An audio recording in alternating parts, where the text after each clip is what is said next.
Sebanyak 65 orang diamankan aparat kepolisian menjelang aksi unjuk rasa di sekitar gedung DPR RI, Jakarta, Kamis, 27 Agustus 2026. Polisi menduga puluhan orang tersebut terafiliasi dengan kelompok anarko dan berencana menunggangi aksi penyampaian pendapat untuk melakukan kerusuhan.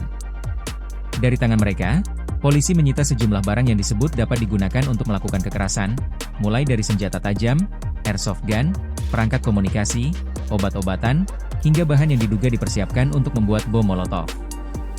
Kabid Humas Polda Metro Jaya, Kombes Budi Hermanto mengatakan, pengamanan tersebut merupakan bagian dari langkah preventive strike dan preventive education, guna mencegah potensi gangguan keamanan. Pihaknya mengatakan penangkapan tersebut dilakukan setelah polisi melakukan pemetaan dan pemantauan terhadap dinamika kelompok masyarakat dan mahasiswa menjelang aksi di DPR. Menurut Iman, polisi menduga terdapat konsolidasi kelompok yang kemudian berkembang menjadi upaya untuk menunggangi kegiatan penyampaian pendapat di muka umum. Dalam proses penyelidikan, polisi membagi orang-orang yang diamankan ke dalam dua klaster. Sebanyak 10 orang disebut masuk klaster pembiayaan, sedangkan 53 lainnya masuk klaster pelaksana. Jumlah tersebut menjadi bagian dari 65 orang yang diamankan dalam rangkaian penindakan polisi menjelang aksi. Polisi menyebut proses pemeriksaan masih berlangsung untuk mendalami peran masing-masing orang yang diamankan. Yang kemudian menjadi perhatian adalah barang bukti yang ditemukan. Kabid Humas Polda Metro Jaya, Kombes Pol Budi Hermanto, menyebut aparat menemukan 7 jerigen berisi bensin dan 201 botol kaca lengkap dengan sumbu. Selain itu, polisi juga mengamankan senjata tajam, airsoft gun, obat-obatan, serta sejumlah perangkat komunikasi. Barang-barang tersebut dinilai tidak diperbolehkan dibawa dalam kegiatan penyampaian pendapat berdasarkan ketentuan yang berlaku. Khusus temuan bensin dan botol kaca bersumbu, polisi menduga barang tersebut berkaitan dengan persiapan pembuatan bom molotov. Namun, status barang bukti dan keterkaitannya dengan masing-masing orang yang diamankan masih menjadi bagian dari proses penyelidikan. Polisi sejak awal menekankan bahwa penindakan tersebut tidak ditujukan terhadap seluruh peserta demonstrasi. Klaim aparat adalah adanya kelompok tertentu yang diduga hendak menunggangi aksi untuk menciptakan kerusuhan. Dugaan tersebut didasarkan pada hasil pemantauan terhadap konsolidasi kelompok yang menurut polisi terafiliasi dengan anarko. Dengan konstruksi tersebut, aparat membedakan antara penyampaian aspirasi secara damai dengan tindakan yang dianggap berpotensi mengarah pada kerusuhan. Penangkapan dilakukan sebelum atau menjelang berlangsungnya aksi, sehingga polisi menyebutnya sebagai bagian dari langkah pencegahan. Pertanyaannya kemudian adalah seberapa kuat bukti yang dimiliki polisi untuk menghubungkan 65 orang tersebut dengan rencana kerusuhan. Sebab, dugaan afiliasi dengan kelompok tertentu dan kepemilikan barang yang dilarang merupakan persoalan yang tetap harus dibuktikan melalui proses hukum. Polisi sendiri masih melakukan pemeriksaan terhadap mereka yang diamankan. Selain menemukan barang-barang yang disebut berbahaya, polisi juga mengembangkan penyelidikan mengenai dugaan penggalangan dana. Dalam pengembangan kasus tersebut, aparat menyebut adanya dugaan penggunaan kegiatan sosial sebagai kedok untuk menghimpun dana yang kemudian diduga dimanfaatkan untuk kepentingan yang melawan hukum.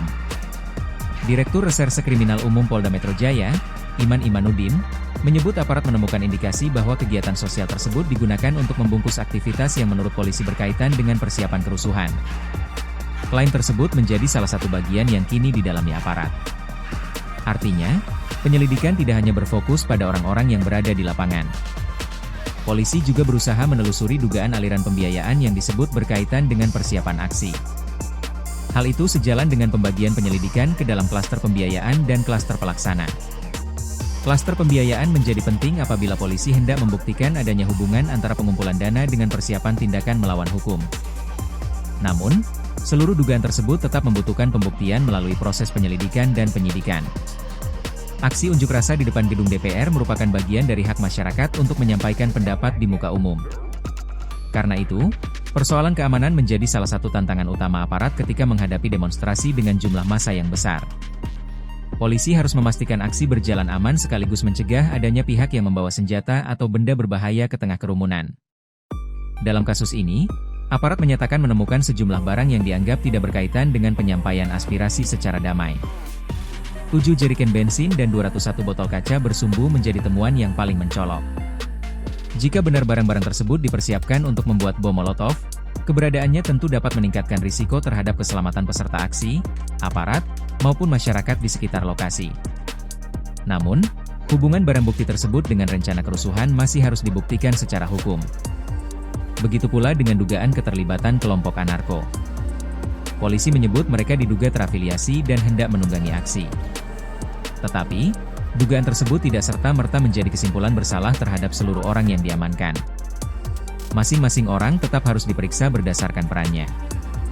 Dari 63 orang yang telah diperiksa dalam penanganan kasus tersebut, polisi membaginya menjadi 2 kelompok. 10 orang masuk klaster pembiayaan.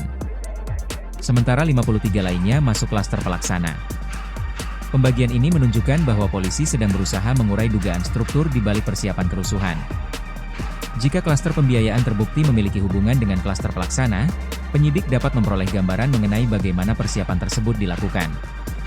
Namun, apabila tidak ditemukan bukti yang cukup, status hukum orang-orang yang diamankan tentu harus mengikuti hasil pemeriksaan. Dengan demikian, penangkapan 65 orang ini masih merupakan bagian dari proses penegakan hukum, bukan akhir dari perkara. Polisi perlu menjelaskan secara terbuka bukti yang menghubungkan setiap orang dengan dugaan tindak pidana.